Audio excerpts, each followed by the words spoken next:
네, 오랜만에 이렇게 국회를 한번 해봅니다.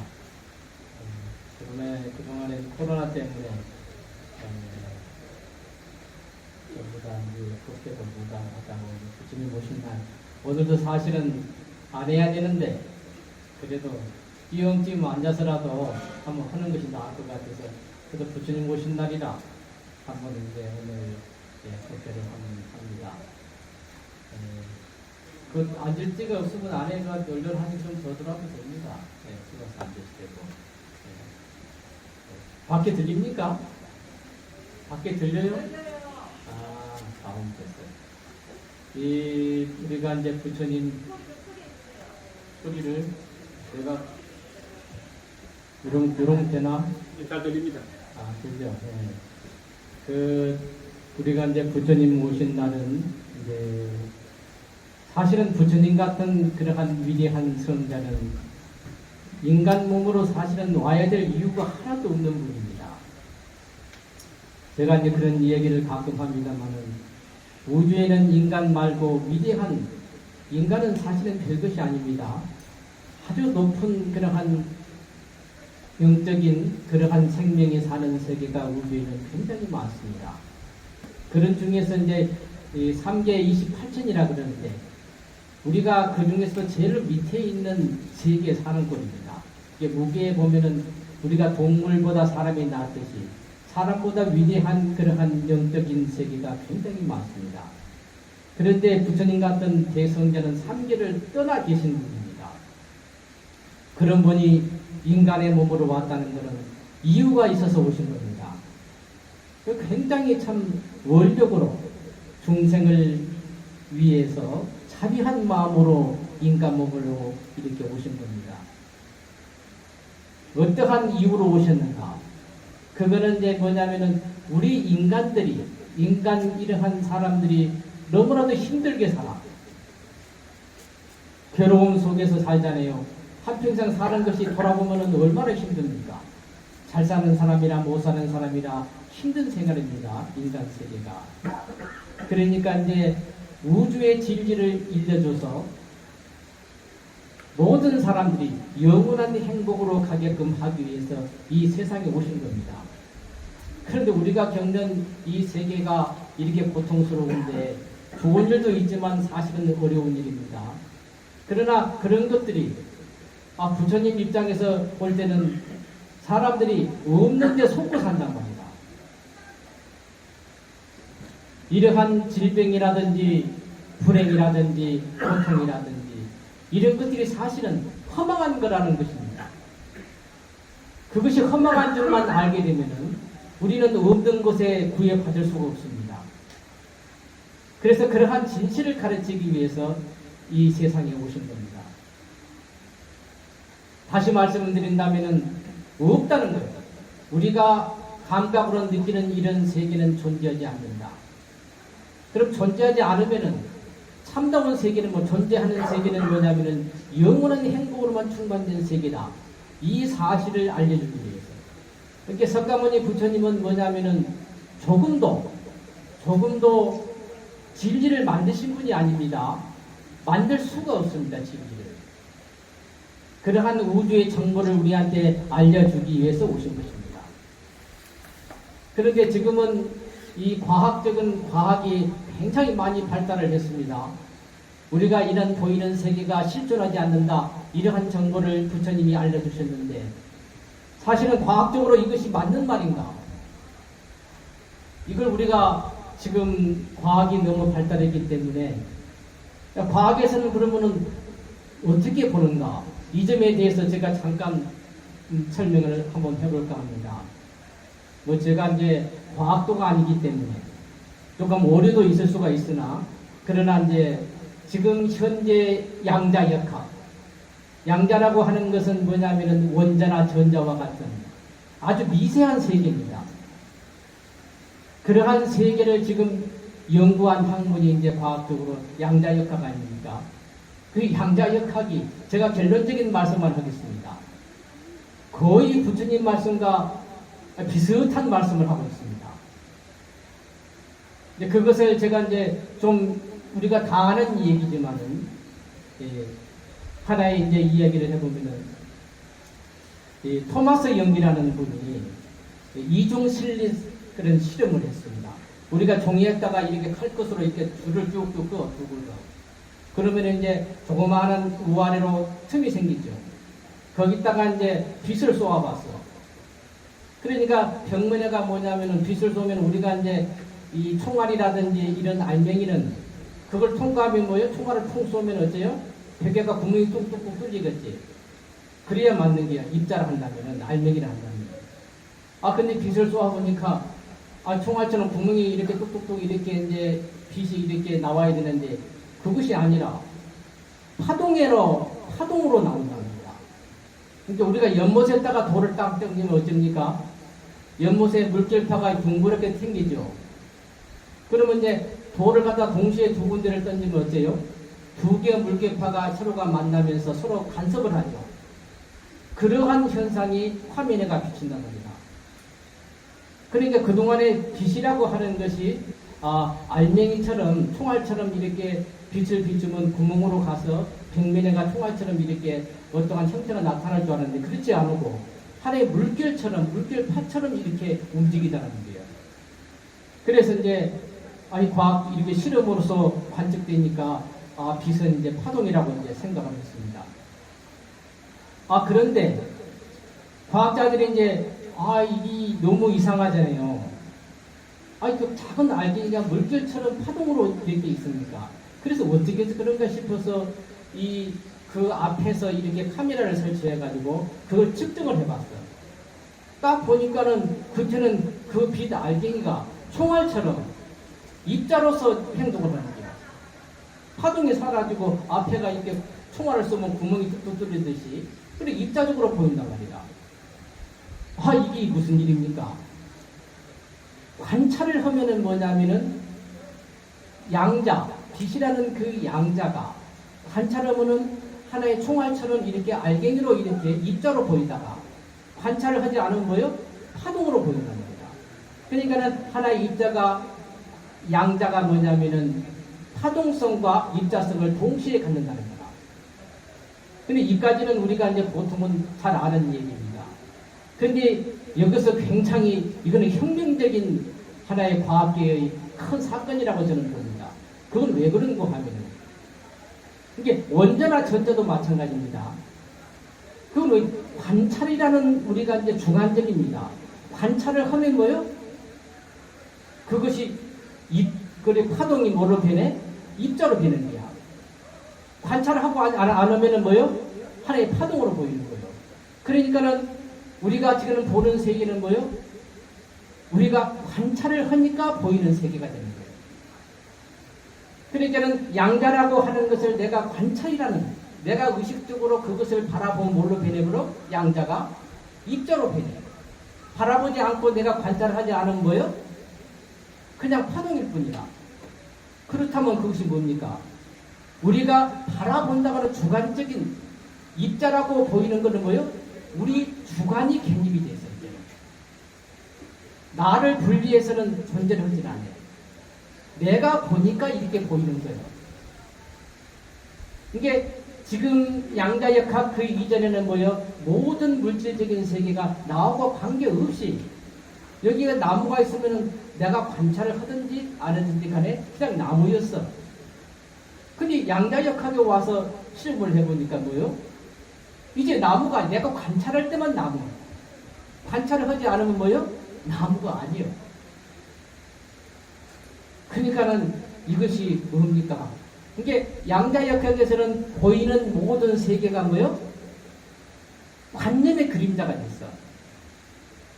우리 정신적인 우리가 관찰한다는 이 관찰과 밀접한 관계가 내가 관찰하지 않으면은 이 세계는 존재하지 않고 관찰을 하면은 이 세계가 있는 거예요. 이것이 양자역학이 지금 하는 얘기입니다. 그러니까 아인슈타인 같은 사람들은 말도 안 되는 소리라고 해요. 말도 안 되는 소리.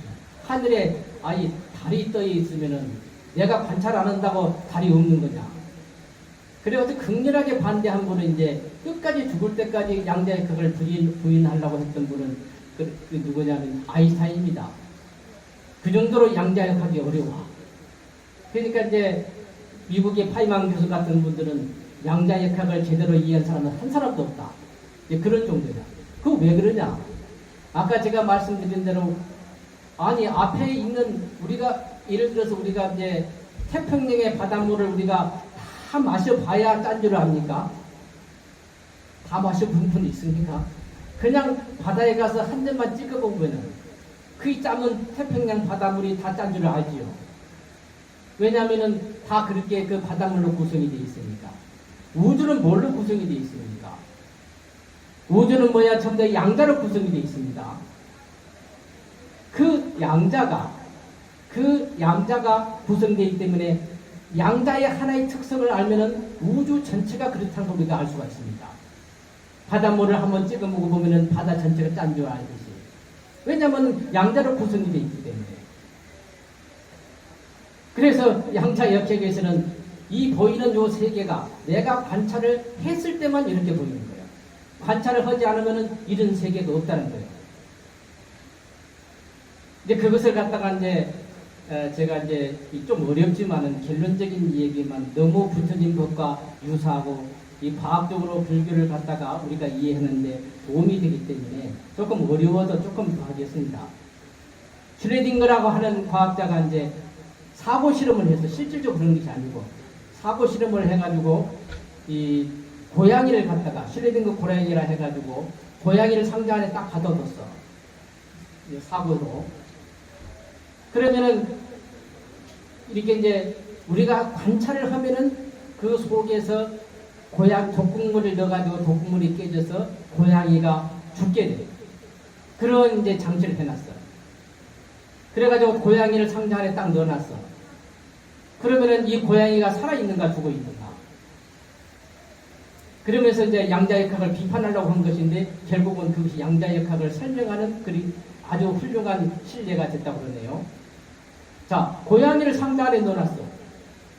우리가 관찰할 수 있습니까? 완전한 밀동 상태 속에서 독극물을 넣어놨어. 만약에 내가 관찰을 하게 되면 뭐예요? 그 병이 깨져서 고양이는 죽어야 돼. 그런 상자를 딱 갖다 놨어. 그러면 이 상자 안에 고양이는 살았는가 죽었는가? 양자역학적으로 본다면은 내가 관찰을 하지 않으면 어떻습니까? 없어. 관찰을 할 때만 고양이라. 내가 관찰하지 않는다면은 그 속에 있는 고양이는 살아있을 수도 있고 죽을 수 있을 거. 이미 그 고양이는 결정이 안 됐단 말이야. 좀 어려운 상당히 어려운 그러한 얘기입니다만 제가 결론적으로만 이야기를 하면은 양자역학에서는 우리가 바라볼 때 관찰을 할 때 내가 의식을 갖고서 무엇을 관찰을 할 때와 하지 않을 때는 전혀 다른 세상이다. 이 세상은 내가 관찰을 하니까 이런 모습의 세상이 나타났다. 그래서 양자역학에서는 뭐요? 이런 세상은 뭐요? 내가 관찰을 하지 않으면 없다는 거예요. 근데 부처님 말씀과 똑같아요. 근데 이제 양자역학에서는 아직은 관찰을 한다는 그 의미, 여기에 대한 정의가 불명확합니다. 이것은 이제 부처님 법에서는 명확하거든.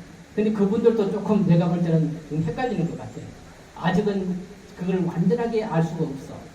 그는 명상의 영역이거든. 그러니까 지금까지 우리가 알았던 과학이라고 하는 것은 나하고 관계가 없이 앞에 산이 있으면 산이 있어야 돼. 내가 관찰하든가 안 하든가 해. 객관적으로. 그런데 양자역학이 와서는 어쩝니까? 내가 관찰을 했을 때만 산이야. 내가 관찰하지만 산이 아니야. 그러면 그것은 무엇이냐? 양자 중첩이라고. 산이 있을 수도 있고 없을 수도 있어. 그러니까 이제 마치 꼭 선문답하는 것 같은 그러한 이 얘기를 하고 있습니다. 그러니까는 너무나도 어렵게 됐어. 그러니까 이제 과학에서는 물질을 알려면 뭐예요? 관찰자를 알아야 되지. 이게 주관과 객관이 이제 서로가 연결이 되어 있습니다.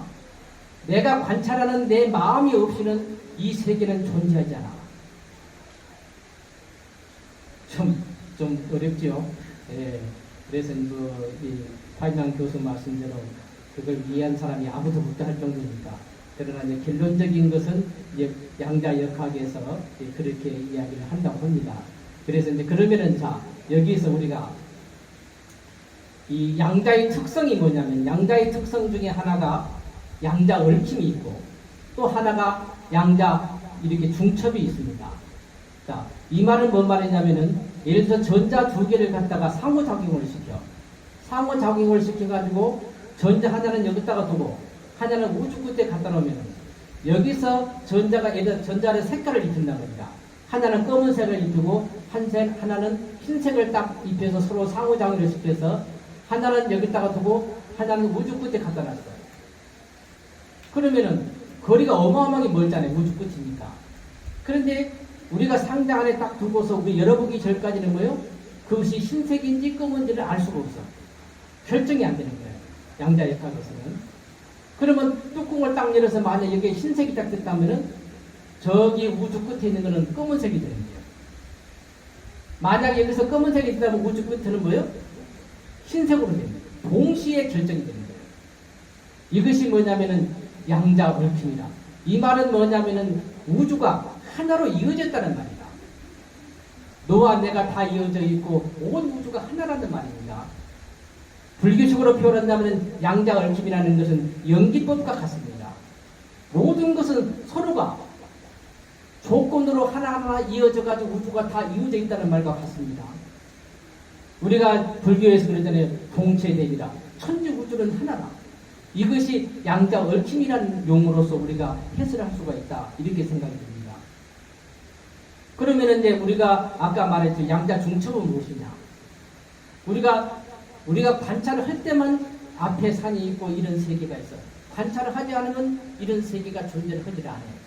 양자 역학식으로 표현한다면. 그러면 우리가 온 우주가 내가 관찰을 하지 않으면 우주가 없는데 그럼 우주는 텅 비었을 거 아니에요. 아무것도 없거든. 이 상태를 우리가 불교에서 말로 하는 공입니다. 근데 공이라는 것이 아무것도 없는 것이 아니에요. 뭔가가 있어. 진공묘유 그랬잖아요.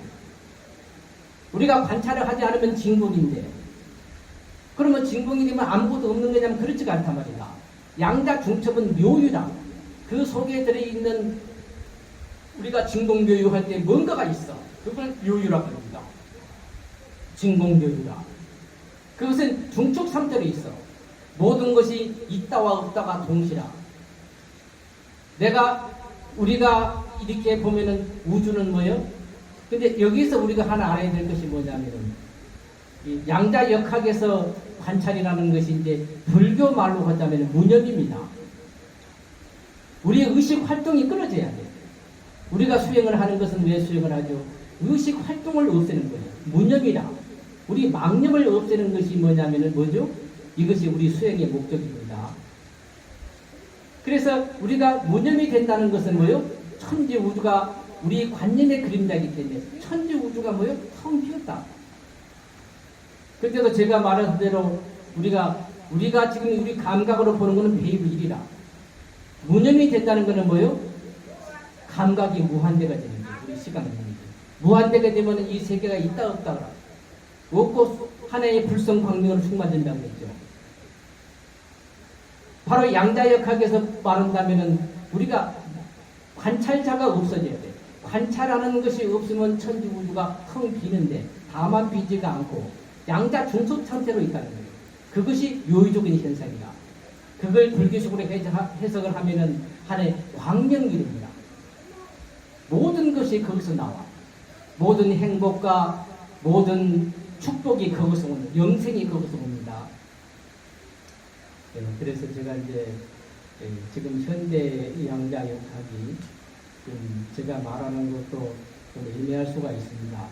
너무 좀 어렵고 난해하기는 하는데 지금 현재 과학이 지금 하는 얘기가 보이는 세계는 하나의 명확한 것은 우리가 관찰할 때 이게 보이는 세계는 양자 역학에서는 우리가 바라보는 이 우주는 주관적인 세계다. 객관적인 세계는 이제는 사라졌어. 그 전까지는 내가 바라보고 안 바라보던 간에 이런 객관적인 세계가 있었어. 그러나 이제 양자역학에 와서는 뭐요? 내가 바라볼 때만 이런 세계다. 이제 주관적인 세계란 말이다. 그래서 이 세계는 뭐요? 객관성은 이제 없어져 버렸습니다. 양자역학적으로 말을 하면은. 이제 그것이 이제 불교의 철학과 이렇게 과학이 뭐요? 이제 비로소 이렇게 물질과 정신이 하나로 이어지는 부분입니다. 그만큼 과학이 이제 발달을 했습니다. 그래서 이제 제가 저도 양자역학을 다 이해를 하지는 못합니다. 그러지만은 그 결론적인 부분은 그렇기 때문에 여기 오신 분들이 앞으로는 과학이 불교를 그만큼 공을 거의 입증을 하고 그 속에 들어있는 요율을 입증을 한다는 것을 제가 이제 어렴풋이나마 오늘 말씀을 좀 드리고 싶어서 좀 어려운 얘기를 꺼냈습니다. 그래서 이제 우리가 예를 들어서 이 양자역학은 아까 말한 대로 아주 이제 실마리를 찾은 것입니다. 이런 세계가 우리의 그러한 정신과 이렇게 연관성이 되어 있다. 보이는 것은 뭐요? 우리 관념의 문이다. 이런 정도는 지금 이렇게 이제 이야기를 할 수가 있습니다. 그래서 주관적인 세계고. 그래서 이제 우리가 예를 들어서 이 양자역학식으로 표현한다면 우리가 오늘 등을 켰잖아요. 등을 켜면 우리가 복을 심어서 우리한테 도움이 된다. 이렇게들 생각을 하죠. 근데 양자역학에서 말을 한다면은 재밌는 해석을 할 수가 있습니다. 등을 켜고 법당에 인등을 켜고 꽃을 올리고 여기다가 부처님한테 공양문을 올리고 이러면 뭐요? 이것이 하나의 상호작용을 일으키는 거야. 그러면 예를 들어 등을 켠다는 이 행위는 뭐요? 우리가 등값을 내고 우리가 정성을 다해서 이름을 적어서 올린다는 거요. 이것이 이 등과 우리가 서로 상호작용을 하는 거예요. 양자역학적으로. 그러면 어찌 되겠어요?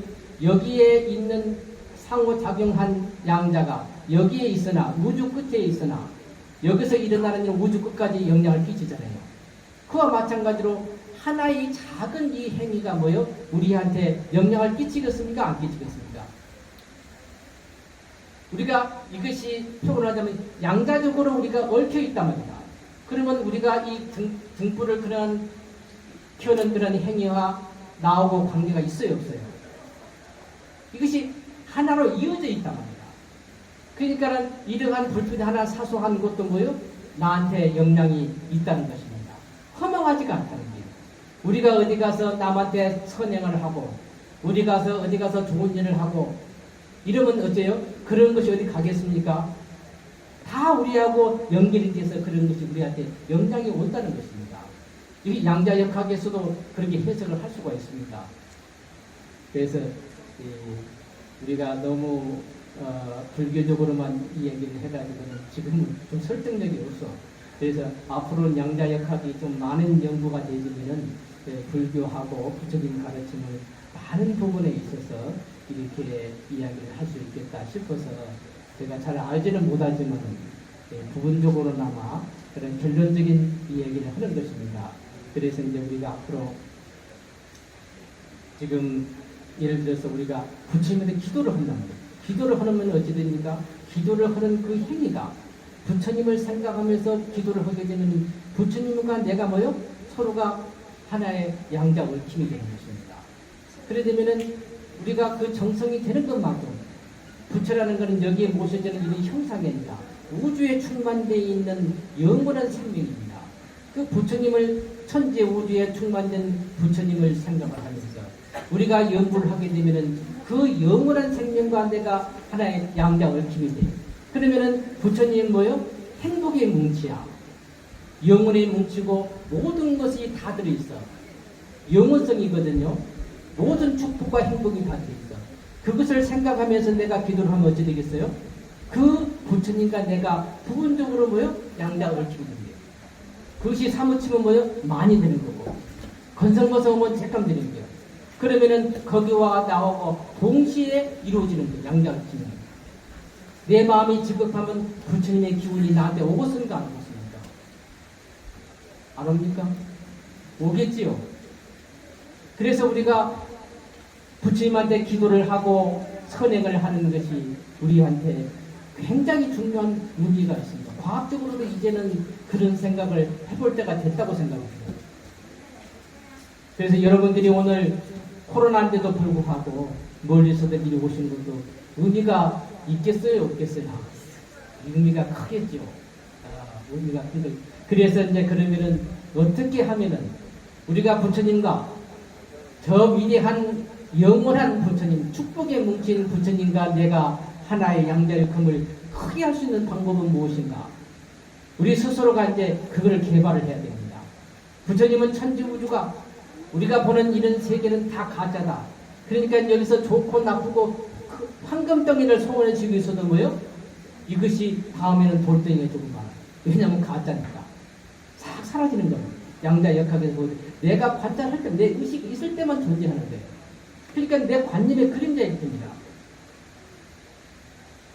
그러면 그 그림자를 벗어나면 우리는 영원한 생명을 얻게 돼요.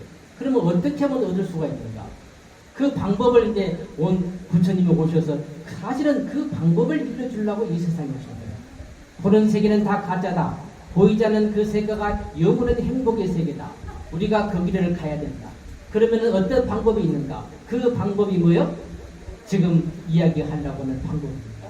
부처님께서 친히 하시는 방법은 우리가 4년 차간입니다. 그것은 대표적인 것 중에 하나가 뭐냐면 숨 쉬는 거예요. 숨을 관찰하는 것입니다. 어떻게 관찰하는가? 우리가 코끝 있잖아요. 숨이 들어가고 나가는 부분이 있잖아요. 숨이. 우리가 숨을 지금 씹었어요. 숨이 어디로 들어오고 나갑니까? 이 콧구멍으로 들어가 나가잖아요. 그죠? 좀 더 쉽게 말한다면 이 우리가 코 밑에 보면 인중이라고 길게 홈이 하나 파여져 있잖아요. 그 홈의 끝에 보면은 입술과 이 홈이 만나는 오픈 파인 부분이 있죠. 이 끝에 부분은 우리가 공부를 할 때 이제 이 그 끝에 부분 정도의 의식을 두고서 우리가 숨을 쉰다고 합니다. 그러면은 숨은 24시간 쉬잖아요. 이 숨은 인위적으로 쉬지를 않아요. 그냥 지가 들어가면 들어간다 숨을 바라만 보면 돼요. 관찰하는 겁니다. 호흡을 하는 것이 아니라 호흡은 지가 24시간 하고 있기 때문에 그냥 우리는 그것을 관찰하는 거예요.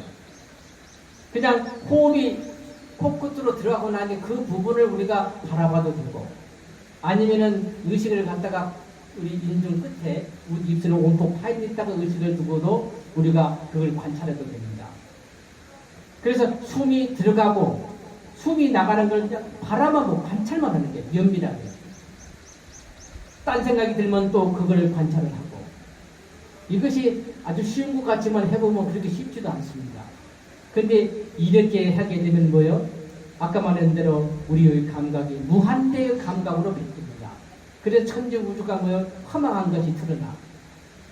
양자역학을 몰라도 이 자체가 하나의 그림자인 것이 보이면서 참다운 영원한 생명이 우리한테 드러난다는 거예요. 그래서 영생의 행복을 얻게 돼요.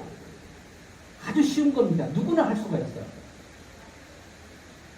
숨을 들이마시면서 들어가는 걸 관찰하고 나가면 나가는 걸 가만히 이렇게 면밀하게 관찰하는 것입니다. 이것이 뭐예요? 호흡 관찰입니다.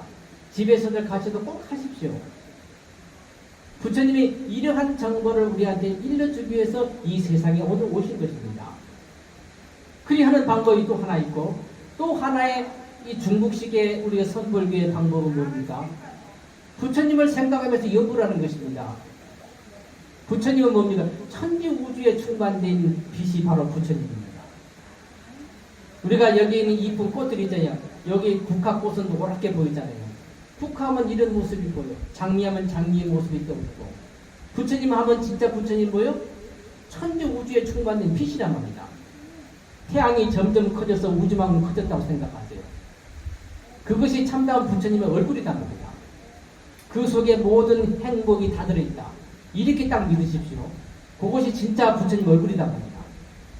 이렇게 생긴 것은 상징적인 겁니다.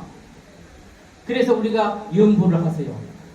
석가모니도 좋고 간센보살도 좋고 나무아미타불도 좋고 그렇게 아미타불 연부를 하면서 아미타불의 얼굴이 어떻게 생겼다고? 태양이 점점 커져서 우주에 가득 찬 그런 모습이다. 그렇게 빛나는 부처님, 빛이다 말이다. 광명이다. 그것을 관조하면서 뭐요? 아미타불 연부를 하라 합니다. 그러면 어찌 됩니까? 아까도 말한 대로 우리가 양자 얽히겠죠. 부처님의 빛을 생각하면서 내가 연부를 하게 되면 어찌됩니까? 그 부처님의 기운과 내가 하나로 이어지니까 부처님의 축복의 그러한 기운이 나한테 어쩌면 즉시 오는 것입니다. 이것이 기도하는 방법입니다. 그렇게 해서도 우리가 부처가 될 수가 있는 것이고, 또 석가모니 부처님이 오늘 와서 하신 그 말씀대로 코끝으로 숨이 들어가고 나가는 것을 관찰하십시오. 이것이 아주 쉽다. 어디서나 우리가 할 수가 있습니다. 숨은 우리가 쉬니까. 아침에 일어나라 저녁에 잘 때도 잠시 담은 몇 분이라도, 담은 10분, 5분이라도 그렇게 항상 습관을 들이세요. 그래 되면 숨이 자꾸 미세해지면서 우리가 단전호흡이 되면서 결국은 뭐냐? 우리가 천지 우주가 텅 비은 공이가 가짜라는 것이 눈에가 나오는 것입니다. 천지 우주가 내가 하나가 되고 마는 것입니다. 그래서 오늘 여기 오신 것은, 여러분들이 여기에 오시는 것은 꼭 그러한 정보를 여러분들이 알으라고 부처님께서 하신 것입니다. 그런 것을 전혀 모르면은 100번 절여와도 의미가 별로 없어. 어떻게 수행을 해서 천지 우주와 내가 하나인 것이고 보이는 이 세계가 가짜인 것을 알아야 되는 것입니다. 그래서 아까 말한 대로 묘의 세계는 양자 얽힘이라고 그랬잖아요. 우리 세계는 전부 다 하나로 이어져 있습니다. 내가 착한 일을 하면 뭐요? 내가 거울을 뒤집어서 내가 웃으면 뭐요? 거울 속에 환한 웃음이 보이잖아요. 내가 얼굴을 찌푸리면 뭐요? 얼굴에가 뭐요? 찌푸리는 얼굴이 보인다는 겁니다. 그러니까 내가 우주를 행해서 부처님을 가장 위대한 긍정적인 생각이 뭐예요? 부처님입니다. 부처님을 그리하고 부처님을 생각하면 뭐예요? 그러한 기운과 내가 하나 이어져서 우리가 환한 얼굴을 비치듯이 거울에 비듯이 그러한 것이 내 운명에 비춰 오지 않겠습니까? 이것이 과학적으로도 지금 그런 얘기가 지금 하고 있으니까 우리가 그런 것을 믿어야 되는 것입니다. 내가 부처님을 믿으면 정말로 내한테 무슨 도움이 될까? 내가 부처님의 절을 하고 기도를 하면 뭔가 나한테 무슨 진짜 부처님 들어줄까? 이런 생각을 하면 그럼 절대 못 들어줍니다. 그것을 확고하게 믿어야 되는 것입니다. 믿으면 뭐요? 양자 얽힘이 더 강하게 됩니다. 그러면 그 기분이 나한테 오는 것입니다. 그래서 부처님을 믿으려면 어찌해야 됩니까? 진실하게 믿어야 됩니다. 정말로 알고 또 믿어야 됩니다. 그러면 우리한테 뭐가 옵니까? 축복과 행복이 오는 것입니다. 그래 영원한 행복이 오는 것입니다. 그래서 보이는 이 세계는 가짜다. 이거는 양자 역학에서도 하는 얘기입니다. 이것은 내 마음의 그림자랍니다. 이거는 내가 바라볼 때만, 내가 내 관념이 있을 때만, 내 의식 활동이 있을 때만 존재하는 세계입니다. 그것이 사라진다. 그걸 사라지게 하는 방법이 뭐예요? 명상하는 법이에요. 아까 호흡 관찰하라 했잖아요. 호흡을 관찰하십시오. 그리고 어디 가서 기도를 하게 되면 뭐예요? 아까 말한 대로 부처님을 천지우주에 충만된 그 빛을 생각하면서 우리가 기도를 하십시오. 그러면 내가 원하는 것이 성취가 되겠습니까? 안 되겠습니까? 다 되겠지요. 그 마음이 간절하면 어쩝니까? 양자금이 강해지니까 그만큼 많이 오는 거죠. 그래서 부처님을 설렁설렁 믿으면 뭐예요? 우리가 별로 이문이 없는 것입니다. 정말 진실되게, 정말 간절하게 부처님을 믿고 기도하십시오. 그래서 여러분들이 다들 성불을 하셔서 영원한 그런 행복을 얻기를 바랍니다. 나무 아미타불, 나무 감세무산, 나무 마하판나.